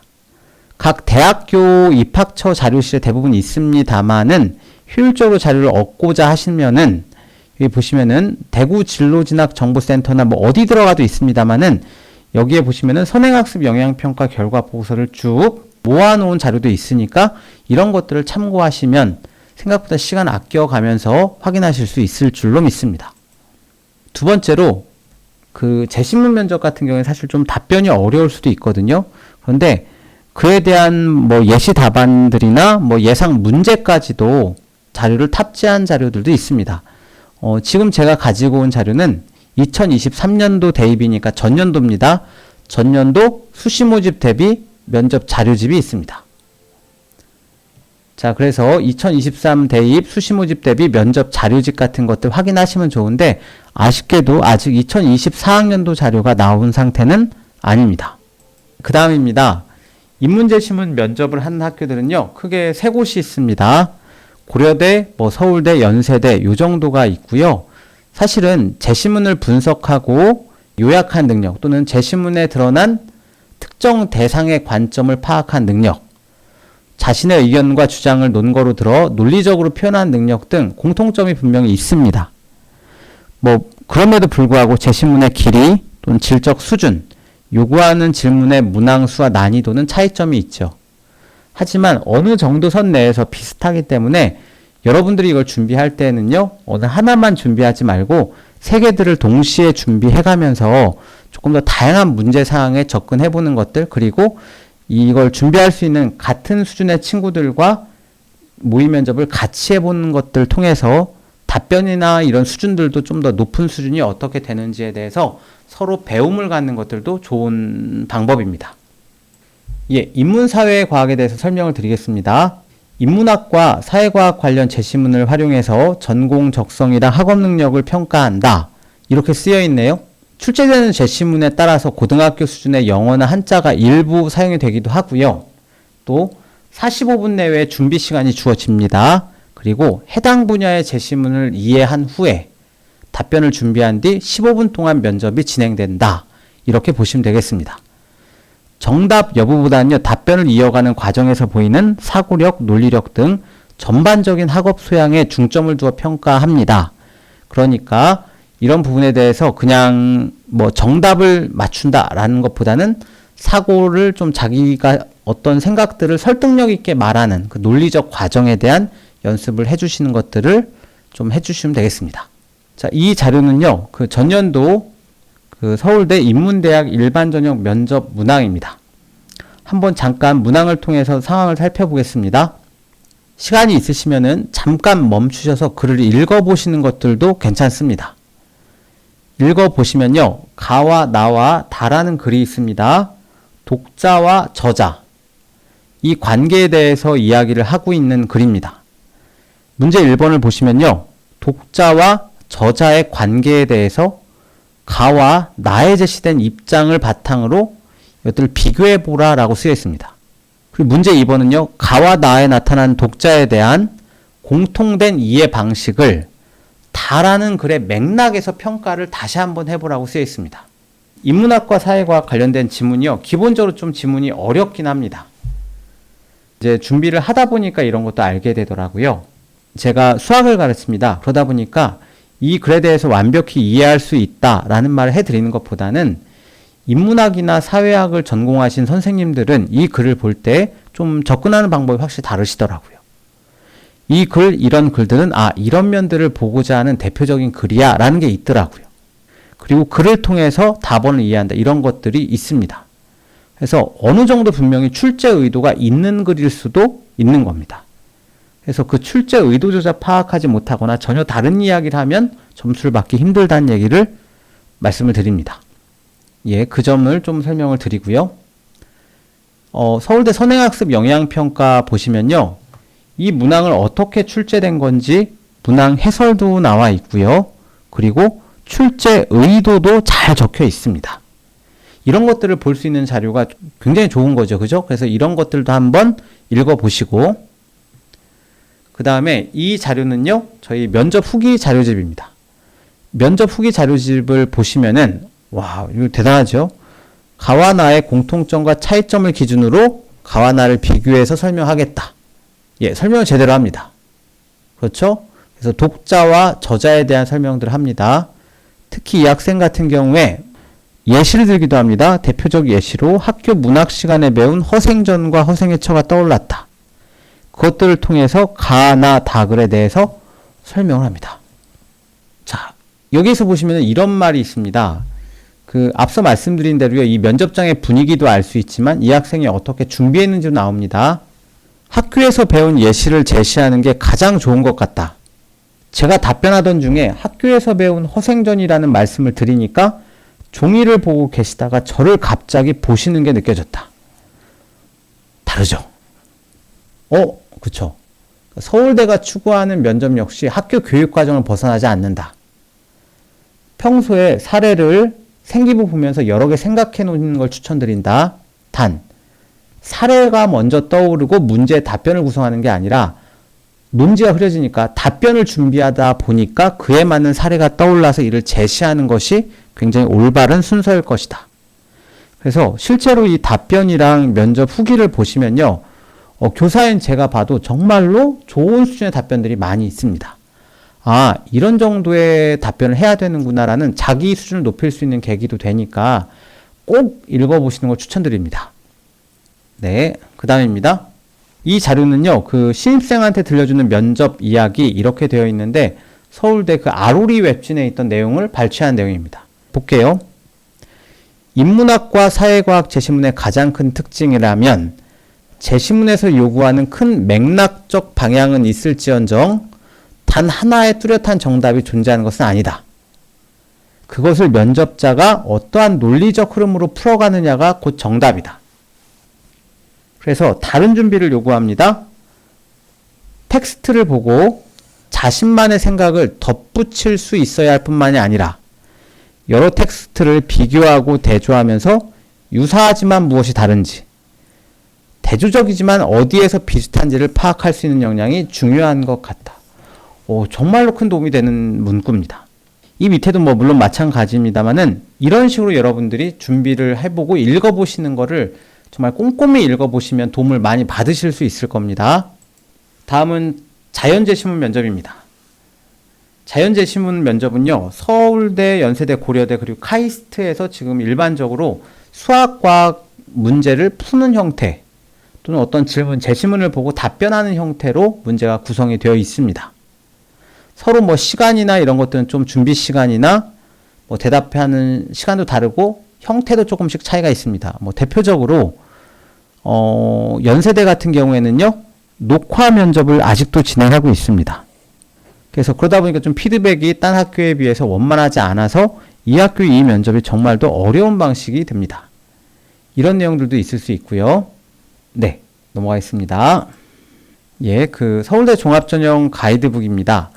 거기에 보시면요, 공과대학에서 이제 어떻게 준비를 해야 될지 제시문 면접 이런 것들이 나와 있는데 이렇게 되어 있네요. 단순 문제풀이 위주의 학습에서 벗어나라. 사고력을 요하는 문제를 다뤄보아라. 이런 말이 있습니다. 경험상으로는요, 가장 먼저 할 수 있는 방법은 수능 문제를 풀 때 저희가 킬러 문제라고 많이 불려졌던 그런 문제들이 있죠. 그런 것들을 서술형으로 풀어보는 연습도 굉장히 도움이 많이 됩니다. 그리고 두 번째는 기존에 있는 기출문제나 이런 것들을 가지고 오랫동안 생각하고 사고하는 연습을 지금부터 계속 꾸준히 하는 것들을 좀 추천을 드리고 싶고요. 특히 이러한 그 공부가 실제로 수능을 보는데도 도움이 되기 때문에 꼭 이거는 좀 시간이 없는데 라고 생각하지 마시고 이런 준비들은 꼭 했으면 좋겠고요. 다음에 그 면접위원들이요, 정답만 보는 게 아니라 지원자가 문제를 풀어가는 과정을 평가합니다. 그래서 잘 모르겠더라도 문제를 어떻게 생각했는지 구조를 짜고 이 과정에서 조금 생각이 막혔다라든가 이런 어느 부분에 문제가 생겼는지 이런 것들도 꼭 본인이 말로 설명할 수 있으면 좋습니다. 특히 본인이 답변을 벗어났을 경우에도 대부분 간단한 힌트를 주실 때가 있거든요. 그래서 그런 힌트를 통해서 당하지 말고 조금 답변을 이어나가고 질문하고 그를 통해 해결하는 연습들을 꾸준히 해보시는 것들을 추천을 드립니다. 예, 그 재신문 면접 같은 경우에요. 특히 이과 같은 경우에 사실상 수학과학 문제이기 때문에 굉장히 난이도가 높아서 그냥 문제집만 나온 것들을 보고 여러분이 답변을 추측하는 건 쉽지가 않습니다. 그런데 친절하게도 시도교육청 진학정보센터에 가시면요, 문제, 기출문제뿐만이 아니고 기출문제가 어디에서 출제되고 있는지 단원, 그렇죠? 어느 단원에서 가장 많이 출제되고 있는지, 그리고 심지어 답변과 예상 문제까지도 여러분께 제공이 됩니다. 그래서 이런 것들을 찾아보시고 하시면 되고요. 다음 두 번째로는 저희 아까 말씀드린 후기 자료집 있죠? 거기에 보시면은 재신문 기반 면접에 대한 내용들도 학생들이 정말로 친절하게 잘 적어준 자료가 정말로 많고요. 그런 것들을 선별해서 저희가 적었습니다. 그러니까 이런 것들도 꼭 한번 확인해 보시면 도움이 될 겁니다. 힌트를 주고 이를 이용해서 주어진 시간에 문제를 해결할 수 있는가를 평가한다. 서울대는 그렇습니다. 다른 과정 없이 수학 문제 풀이로만 이루어졌다는 것도 알 수 있습니다. 그리고 후배를 위한 조언도 있네요. 직관적으로 핵심을 이해하고 풀이를 전개해 나가는 방법 추천하기도 하고, 또 논리적으로 명백하게 접근할 수 있겠지만 시간이 부족함도 토로합니다. 그래서 뭐라고 쓰여있냐? 면접 문제를 풀 때 생각보다 대충 풀어도 되는 것 같아. 그러니까 확실한 경우엔 그냥 이런 식으로 하면 답이 나올 것 같습니다 라고 하고 뒤를 넘어가는 케이스도 있었던 것 같다. 이런 말이 있는 거고, 두 번째로는 면접실에 들어가기 전에 마무리 못한 문제도 그 순간 잠깐 대기하는 시간 동안 생각하면서 아이디어를 정리해보고 마무리하는 것도 가능하니 시간을 좀 효율적으로 써보는 것도 중요한 것 같다. 이런 말도 쓰여 있고 여러 가지 이야기들이 있습니다. 그래서 이런 것들을 조금 보시면 되고요. 사실 이거보다 좀 더 중요한 내용들이 있습니다만 모두에 해당하지는 않을 겁니다만 만약 가능하다면 그것도 준비를 해보십시오. 서울대 같은 경우에 인문계도 그렇고 자연계도 그렇고요. 과마다 다른 문제를 택하는 게 아닙니다. 문제들을 가지고 몇 문제들이 있다면은 그것들을 조합해서 사용하고 있죠. 그러다 보니까 여러분들 그 선배님들 중에서 이 면접에 참여했던 선배님들이 있으실 겁니다. 그래서 혹시 그런 선배님들의 도움을 받을 수 있다면 그 선배들을 통해서 저희는 그런 방식을 씁니다. 그 선배님이 자기가 봤던 시험 문제로 한번 이 후배와 면접을 진행해 보는 방식. 근데 그 과정이 많은 도움이 됐습니다. 여기에 적혀 있는 것보다 글로 쓰는 것과 말로 해주는 게 또 달랐죠. 그러니까 이런 부분들을 실제로 한번 연습해 보시고 실제로 한번 떠올려 보시고, 그래서 각 학교에 여러분들 선배님들이 있는 그 자원들을 적절히 활용하시는 것들을 꼭 강력하게 추천을 드리고 싶습니다. 그리고요, 역시 그 서울대 아로리 웹진 보시면은 그 일반 면접에 대해서도 학생들이 어떻게 쓰여져 있는지가 나옵니다. 여기 한번 잠깐 읽어볼까요? 면접 준비를 할 때 사교육의 도움이 필요한 것 같지는 않다. 저도 똑같이 생각합니다. 실제로는 학교에서 면접을 준비하시는 게 훨씬 더 낫습니다. 그 앞서 말씀드린 대로요, 그 교내 그 자료가 있죠. 그 아까 교육청에서 제시된 자료가 있으니까 그것들을 바탕으로 해서 선생님들이랑 같이 팀을 이루고 특히 비슷한 수준의 연세대 고려대를 지원한 학생들이 같이 모여서 같이 돌아가면서 생각을 나누는 것들이 큰 도움이 됩니다. 일단은 기본적으로 수학 실력이 굉장히 중요하니까 단기간에 준비하지 마시고요. 지속적으로 노력을 하시는 것 중요합니다. 그리고 절대로 못 풀 문제는 아닙니다. 그러니까 하나도 못 풀 난이도로 나오지 않으니까 문제를 풀 때 논리적인 비약이 있거나 대충 넘어가는 부분이 있더라도 논리적인 풀이 과정을 의식적으로 채우는 연습을 하시면 괜찮을 겁니다. 그래서 그런 것들 말씀드리고, 면접 준비 과정에서 풀기 어렵거나 막히는 문제가 나왔어도 제발 답변 바로 먼저 보지 마시고 충분히 고민하거나 친구들과 이야기를 먼저 나눠보십시오. 그리고 그걸 선생님께 질문을 드린 후에 만족스러운 답을 얻지 못했을 때 최후의 답을 검색해 보시기 바랍니다. 즉 바로 이 과정이 실제 면접 장면에서 나옵니다. 그래서 이런 부분들을 연습을 해볼 것들 말씀드리고요. 설령 그 세부적으로 틀린 풀이라고 할지라도요, 전반적인 문제풀이의 흐름은 이해한 상태로 면접에 임하셔야만이 도움을 받아도 여러분들이 개선이 됩니다. 따라서 실제로 사소하지만 치명적인 실수로 여기 보시면은 답이 틀리게 이렇게 도출이 됐었는데 교수님이 이 부분 잘못된 거 아닌가? 라고 이렇게 정정해 준 것들을 바탕으로 다시 수정을 해서 올바른 답을 맞힌 케이스가 꽤 많았습니다. 그래서 이런 연습도 꾸준히 하시면은 안 될 것 같다라고 생각을 하실 수도 있지만 생각보다 잘 됩니다. 그러니까 포기하지 마시고 준비해 주시면 됩니다. 이번에는 고려대 재시문 면접입니다. 고려대 재시문 면접은 조금 다른 형태를 띱니다. 그런데 이건 역시 선행학습 영향평가를 보시면은 문항뿐만이 아니라 출제 의도, 출제 근거, 문항 해설, 맞죠? 그리고 뭐 채점 기준까지도 뿐입니까? 예시 답안과 정답까지도 다 제시가 되어 있습니다. 그러니까 이런 자료들 참고하시면 충분히 가능합니다. 자, 역시 재시문 기반 면접 역시요, 고려대 면접 사례 영상을 한번 보여드리고 이에 대한 평가를 이어나가도록 해보겠습니다. 재시문에 대한 질문입니다. 어떤 답변을 생각하셨나요? 면접의 실제 사례의 재현 영상을 보면서 자신이 생각한 대답과 어떤 차이가 있는지 살펴보시기 바랍니다.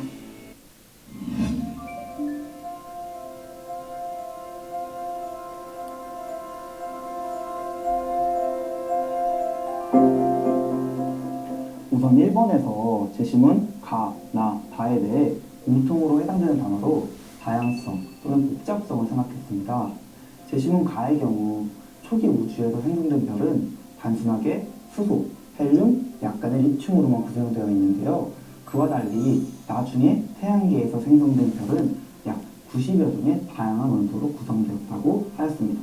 즉, 단순했던 것에서 다양화, 복잡화되었다는 것을 찾을 수 있었습니다. 재시문 나에서는 작은 단위의 단량체 혹은 단위체들이 중합 과정을 통해서 고분자가 되고 각기 다른 여러 다양한 단위체에서 다양한 특징을 가지는 고분자 물질을 만들어내기도 한다고 하였습니다. 여기에서 재시문 가와 공통되게 간단한 것에서 다양성 또는 복잡성을 만들어낸다는 점을 유추할 수 있었습니다. 재시문 다는 아미노산이 펩타이드 결합을 통해서 다양한 단백질로 만들어지는 것을 설명하고 있습니다. 재시문 가, 나와 마찬가지로 간단한 그리고 단순한 아미노산이 조금 더 다양하고 복잡한 단백질을 형성한다는 점에서 다양성 또는 복잡성이 공통되는 단어라고 생각합니다. 원래 없던 좀 더 다양한 그리고 복잡한 성질을 갖게 됩니다. 또 생명과학에서 유전적 변이를 보면 단순한 성질을 갖는 여러 유전자들의 결합에 따라서 하나의 복잡하고 다양한 성질을 갖는 개체가 생성되기도 합니다. 저는 그래서 이러한 사례들이 복잡성 또는 다양성의 사례라고 생각합니다. 네, 두 번째 질문이 이렇습니다.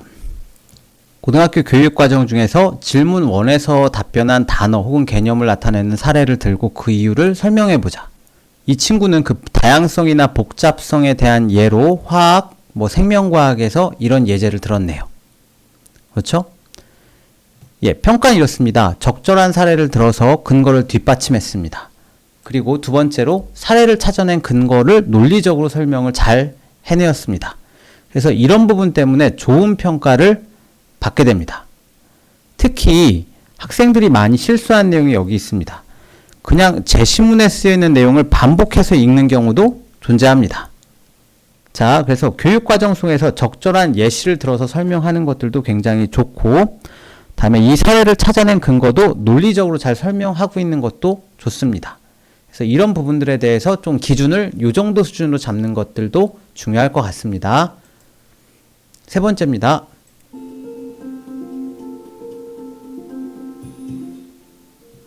(3번에서) 제가 반대되는 개념으로 생각한 건 바로 단순화입니다. 간단한 초기 단계가 복잡화, 다양화되는 것과 반대되는 것이라면 저는 단순하게 그리고 간단하게 해체되는 과정이라고 생각했습니다. 그래서 그 예시로 저는 핵분열을 생각했는데요. 자연계에 존재하는 원소 중에 가장 높은 원자 번호를 가진 원자가 우라늄이라고 알고 있습니다. 우라늄이 알파 붕괴를 해서 토륨이 되고 토륨이 계속 붕괴를 해서 가장 안전한 그리고 상대적으로 단순한 납까지 붕괴한다고 알고 있습니다. 이런 이유로 반대되는 개념을 단순화라고 생각했고 그것을 설명하는 사례로 핵분열을 생각했습니다. 그 단순화, 그리고 예제는 핵분열로 제시했네요. 평가를 한번 같이 봅시다. 관련된 사례로 핵분열을 선택하고 그 이유를 구체적으로 제시를 해냅니다.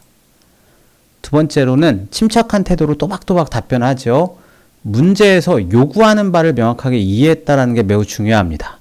그리고 준비한 답을 침착한 태도로 또박또박 답변하는 모습도 굉장히 돋보이는 편이죠. 굉장히 사실 좀 되게 좋은 답변이라고 생각을 하고 좋은 영상이라고 생각을 하는데 이게 2023년도 고려대 자료입니다. 그러니까 지금 올해 자료가 아니지만은 똑같은 방법으로 진행되기 때문에 이 자료를 가지고 왔습니다.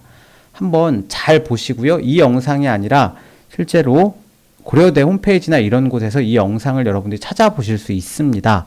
그래서 꼭 한번 읽어보시고 준비하는 것들도 추천을 드리고 싶습니다. 예, 그 제시문 면접 그 핵심 요약해드리겠습니다. 절대로 단기간에 준비가 가능한 전형이 아닙니다. 그러니까 평상시 깊이 있게 이해하고 소화하는 학습 태도가 필요한데요. 지금이라도 하루에 일정 시간을 들여서 깊이 있게 생각하고 말하는 연습을 꼭 해보십시오. 두 번째는 비슷한 수준의 학생들이랑 멘토, 교사 함께 그룹을 반드시 구성을 하셔야 됩니다. 그래서 꼭 서울대를 쓰지 않더라도 꼭 고려대나 연세대를 쓰지 않더라도 비슷한 수준의 학생들이 이 세 개 준비하는 형태는 조금 다를지언정 실제로 난이도라든가 수준은 생각보다 비슷합니다. 그러니까 이런 류의 문제들을 계속 풀어보는 것들이 분명히 도움이 되거든요. 그래서 비슷한 수준의 학생들끼리 그룹을 만들고 그 학생들이 서로 대답하는 것들을 서로 같이 봐가고 서로 피드백 해가면서 그렇게 공부하시는 게 실력이 가장 많이 늡니다. 인문도 자연도 마찬가지입니다. 그러니까 여러분들이 학원이라거나 이런 데서 좀 늘 것 같지만 실제는 전혀 그렇지 않습니다. 그래서 선생님들이랑 이야기해보고 또 하시다 보면은 선생님들이 조금 더 전문성이 더 나오기도 합니다. 그래서 이런 것들을 통해서 서로 토의해보고 이렇게 계속 진행해보는 이런 과정들을 통해서 여러분들의 역량이 가장 고도화될 수 있다라고 생각을 합니다.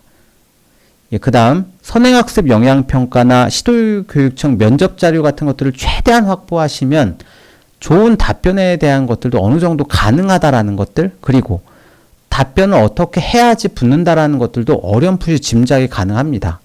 그러니까 꼭 읽어보셔야 됩니다. 그 네 번째로 모의 면접 통해서요. 기출문제 및 분석자료 확인도 필수입니다. 그래서 여러분들이 이 모의 면접이라는 게 그 기출문제가 있는데 기본적으로 뭐 다른 것들을 한다라기보다는 최소한 기출문제를 3에서 5년치 정도 구하신 다음에 전부 다 해보시는 것들 시간에 맞추어서 그렇게 해보시는 것들을 꼭 추천하고 싶습니다. 아울러 유사문항 개발 및 활용 같은 경우에는 예를 들어서 서울대 문제를 가지고 고려대 문제를 개발한다든가 고려대 문제를 가지고 연대 문제를 개발하는 방법처럼 서로 약간의 비슷함이 있는 전형들을 가지고 조금씩 형태를 바꾸어서 연습해 보시고 그걸 통해서 피드백을 해 보시는 것들을 추천드리고 싶습니다. 자, 이제 마지막 쪽에 해당하는 MMI 면접과 인적성 면접에 대해서 설명을 드리고자 합니다. 역시 MMI나 인적성 면접 역시요. 시도교육청에 좀 자세한 자료들이 나와 있으니까 꼭 참조해 보시고요.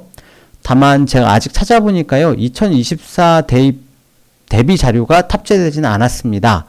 실제로 선생님들은 이 자료를 구하실 수도 있겠지만은 학생들 같은 경우에는 그 이전 자료를 보는 것들도 당연히 도움이 되고요. 조금 시간이 지나거나 선생님들의 도움을 받으시면 전년도 자료들도 충분히 얻으실 수 있을 겁니다. 기본적으로 MMI 면접도 이 이해를 똑바로 하시는 게 필요합니다. MMI 면접은요, 여러분, 반드시 그 묻고자 함이 있습니다. 그래서 그 의도를 파악을 정확히 하셔야 되는데, 실제 환자랑 가족들과의 의사소통을 어떻게 하는가, 그리고 그들을 대하는 예비 의사로서의 인성을 검증하기 위함입니다. 자, 환자나 가족 또는 동료 의사와 의사소통하는 능력입니다. 자, 두 번째입니다.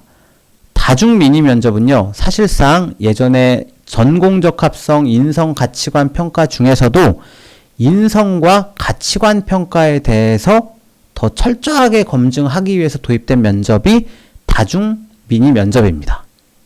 자, 여기에서 답변은 없습니다. 정확한 정답은 없지만 여기서 원하는 답변이 이런 겁니다. 그 답변을 인과관계에 의해 논리적으로 답변했으면 좋은 거고, 그리고 그 답변 안에 여러분의 평소 가치관을 투영했으면 하는 겁니다. 다음, 평가의 중점은 어떻게 되냐? 비판적으로 사고할 수 있는가? 의사소통 능력은 있는가? 그리고 윤리적인 의사결정을 할 수 있겠는가? 이런 것들을 논리적으로 설명할 수 있겠는가가 평가의 중점입니다. 이 빨간색으로 가장 중요한 걸 적어봤습니다. 각 상황에서의 답변이 도출되는 과정을 인과관계에 의해서 논리적으로 정립하는 게 반드시 필요합니다. 그래서 자신의 답변을 논리적으로 답변을 정립해 나간다, 이렇게 생각하시고 봐주시면 되겠습니다. 제가 볼 때는요, 이 5가지가 실제 질문입니다. 자, 우리가 여러 가지 질문이 나와도 이 5가지 중에 하나를 묻는 걸 텐데 라고 생각을 하시고 보는 것들도 도움이 됩니다. 예를 들어서 의학 윤리에 대해 묻습니다. 여러분들이 어떤 봉사활동을 나갔을 때 뭐 어떤 일이 좀 이따 나올 겁니다. 근데 주어진 상황이 실제로 그 상황을 의료 현장에 대입해 보면, 의료 현장에서 이럴 때 어떠한 가치 판단을 해야 되는가, 그때 나는 그 가치 판단에 어떠한 윤리적 기준을 가지고 있는가들을 보여줄 수 있더라는 겁니다. 의학 관련 이슈나 의학 교육에 대해서도 마찬가지고 인문학적 소양 뭐 다 마찬가지입니다. 뭐 예를 들어서 논문이 잘못됐을 때 그 논문을 잘못됐다고 지적하고 갈 것인가, 아니면 잘못된 사례 하나를 제거하고 갈 것인가처럼 여러분들이 실제로 마주할 여러 상황들에 대해서 가치 판단하는 것들을 묻습니다. 두 번째는요, 딜레마적 상황에 대해서 묻습니다. 실제로 여러분들이 의료 현장에 여기를 대입해 보는 건 역시 도움이 됩니다. 어떤 환자를 우선해서 치료해야 될까요? 여러분의 역량은 어떻게 분배되어야 됩니까? 정말 다른 문제라는 거죠. 그런 의료 상황에서 어떠한 입장, 각자의 입장을 어떻게 수용하고 본인은 어떻게 대처할 것인지입니다. 다음, 인성입니다. 어떻게 의사소통하고 어떻게 공감할까가 중요합니다. 요 뒤보다 요 앞이 더 중요합니다. 다음, 4번째입니다. 때로는 주어진 자료를 해석하는 형태의 MMI 면접이 나오기도 합니다. 그때는 굉장히 중요한 관찰력이나 또는 지식도 필요합니다. 그리고 그걸 통해서 추론한 역량도 필요하죠. 그래서 의대이기 때문에 생명과학 관련 교과 역량을 필요로 하는 사례들도 많이 있습니다. 그래서 이런 정도의 질문이 있을 것이다 라는 걸 알고 가시면 되고요. 또 생활기록부의 기반 면접도 역시 진행이 됩니다. 다중미니 면접을 서울대를 기점으로 보시면 총 방은 5군데가 있습니다. 그래서 첫 번째 질문 받고 두 번째, 세 번째, 네 번째 각 시를 지난 이후에 마지막 5번째에서 생활기록부 기반 면접을 하는 형태라고 보시면 됩니다. 예를 들어 지금 한 번만 좀 제대로 읽어보시면 도움이 될 것 같아요. 상황 면접입니다.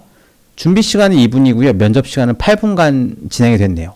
자, 선우란 학생이 일요일에 봉사활동을 할 곳을 알아보던 중에 폭우로 인해 침수된 집 정리를 돕는 봉사활동 공고를 확인합니다.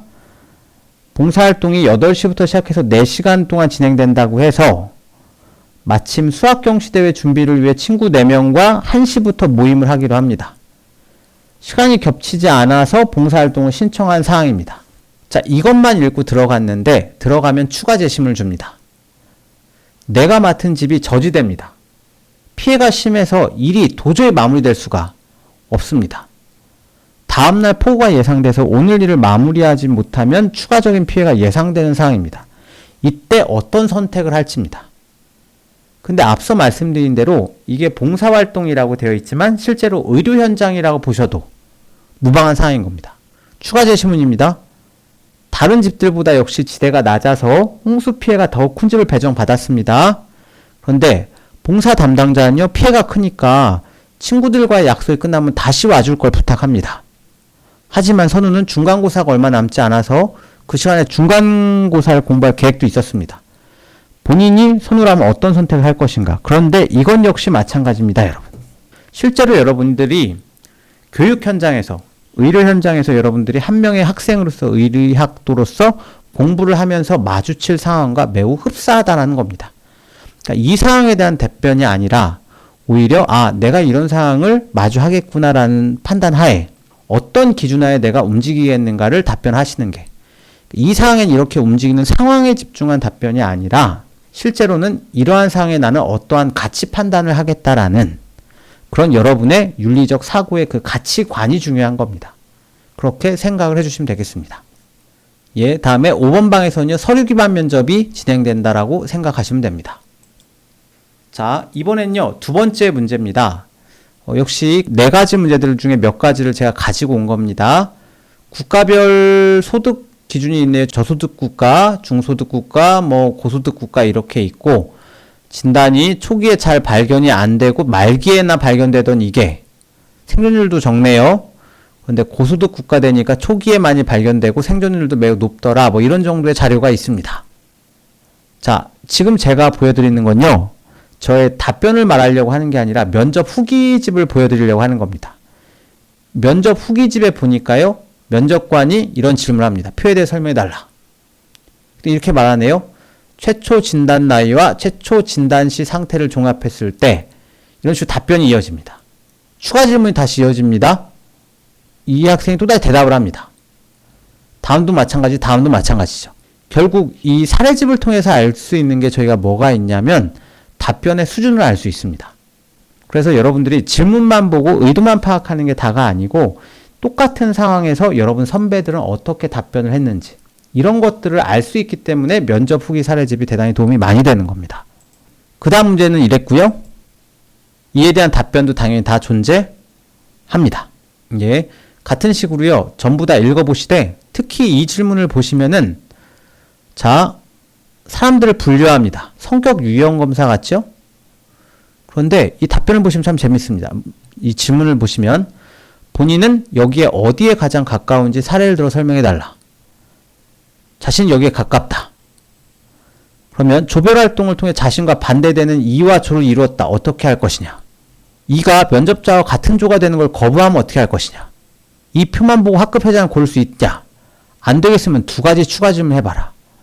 자, 앞서 말씀드린 대로요. 이 상황을 의료 현장에 대입해 보면 그죠? 충분히 상황이 이해가 갑니다. 이런 상황에 마주칠 수 있죠. 그래서 이런 부분들의 질문들이 꾸준히 이루어지고 있다. 라고 보시면 되고, 이거는 시입니다. 시인데 내용을 보시면은 결국에는 위로와 공감이죠. 공감. 의사소통과 공감에 대한 질문을 하고 있다는 걸 알게 됩니다.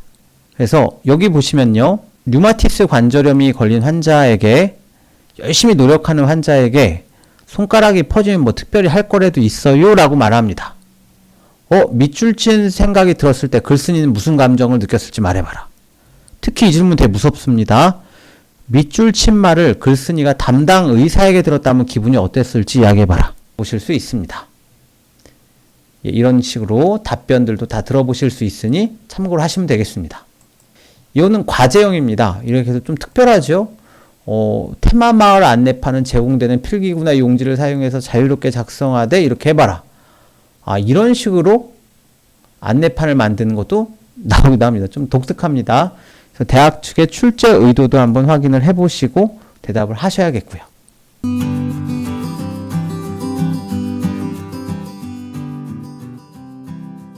예, 이제 마지막 챕터입니다. 대입 면접 진행 방식에 대해서 설명합니다. 기본적으로요, 면접을 진행하는 방식이 있습니다. 이게 잘못됐네요. 블라인드 면접이 아니라 그냥 면접입니다. 일단 여러분들은요, 합격자 안내문을 확인합니다. 그 다음에 진행위원회 안내에 따라서 면접 대기실로 이동을 해서 신분을 확인받고, 그 다음 면접 대기실로 이동을 합니다. 안내 학생의 안내에 따라서 대기하시다가 면접 평가장으로 이동을 하고요. 대부분 평가위원 2~3명과 개별 면접이 진행이 됩니다. 약 10분 정도 진행되는 경우가 대부분이며 블라인드 면접 위반 시에 인성평가항목에서 감점이 될 수 있으므로 블라인드 면접 위반 사례에 대해서 주의 깊게 확인합니다. 특히 자신의 정보를 이야기하지 않으면서 자신에 대해서 이야기하는 버릇을 조금 연습을 하셔야 됩니다. 그리고 귀가를 하시는 절차로 진행이 됩니다.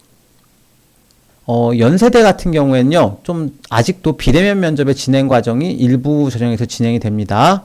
그래서 면접 대상자 발표 후에 대기실 입성한 후에 제시문을 봅니다. 면접 준비하고 현장에서 녹화 면접을 한 후에 퇴실하는 형태로 이루어집니다. 카메라와 마주하는 상황 당연히 필요하고 기타 등등. 근데 다만 이거는 관련 영상들을 여러분이 찾아보실 수 있습니다.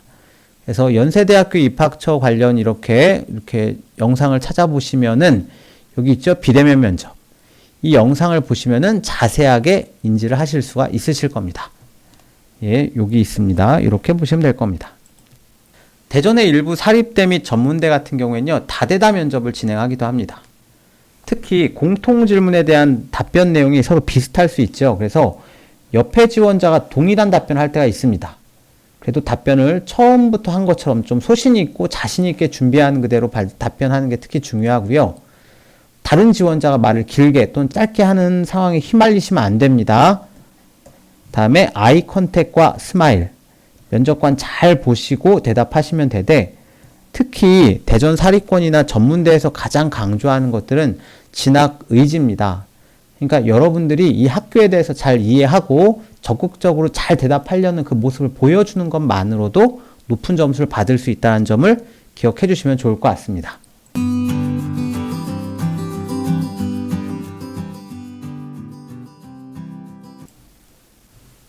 면접관에 호감을 주는 요소가 있다고 합니다.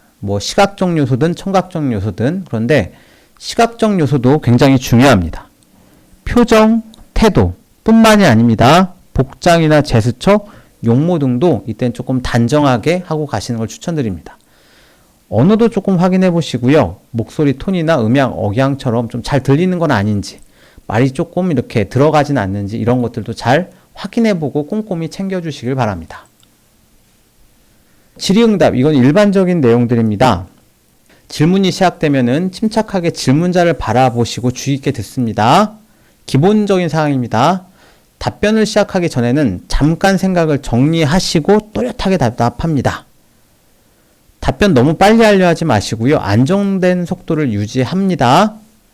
그리고 주어진 예를 들어 한 1분 정도 시간에 어느 정도까지 대답할 수 있는지를 확인해 보는 것도 좋습니다. 다음, 말끝을 흐려 얼버무리지 않도록 확실하게 끝 문장은 뭐뭐 합니다로 마무리를 합니다. 그리고 자신 있는 태도로 솔직하게 대답합니다. 적절한 손동작, 신뢰감 줄 수 있지만 지나치진 않도록 좀 주의해 주시고요. 다음에 답변할 때는 질문한 면접관뿐만이 아니라 또 다른 면접관도 이렇게 바라보면서 존중하고 있는 태도를 끊임없이 보여주시면 됩니다. PR 답변입니다. 첫 번째, 질문과 무관하게 자기 하고 싶은 말만 하는 유형. 절대로 여러분 좀 잘 듣는 것 먼저 해주십시오.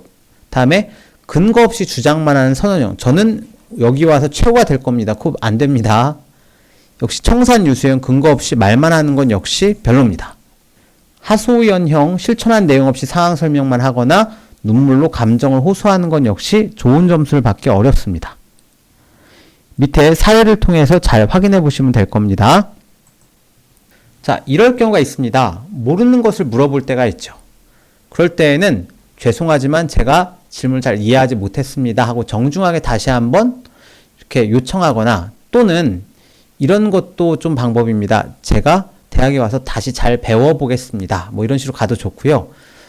틀린 답변을 했을 때는 즉시 정정하시면 좋습니다. 시간이 갈수록 불리하거나 답변 전체가 산으로 갈 수 있거든요. 면접관 전문가니까 계속 꼬리 질문합니다. 그럴 경우에 그 부분을 불리한 걸 막으려다 더 이상해질 수 있으니 즉시 정정하시면 됩니다. 난처한 질문을 받을 수도 있습니다. 기본적으로 왜 이렇게 공부를 안 했어요?처럼 좀 당황할 수 있는 질문을 하기도 하는데요. 실제로는 대응 능력 관찰을 위한 것이니까 냉정을 유지하시고 본인이 준비한 내용들을 성실히 대답해 주시면 됩니다. 너무 긴장이 될 때에는 잠깐 생각할 시간 달라 하시고요. 심호흡하고 안정을 차린 후에 들어가시면 됩니다. 근데 다만 너무 기르면 안 되겠죠. 그다음에 미처 할 말을 다 하지 못했을 때는 마지막으로 한 말씀 드려도 되겠습니까? 라고 운을 뗀 뒤에 승인되면은 마지막 자기가 할 말들을 해보시는 것들도 도움이 될 겁니다.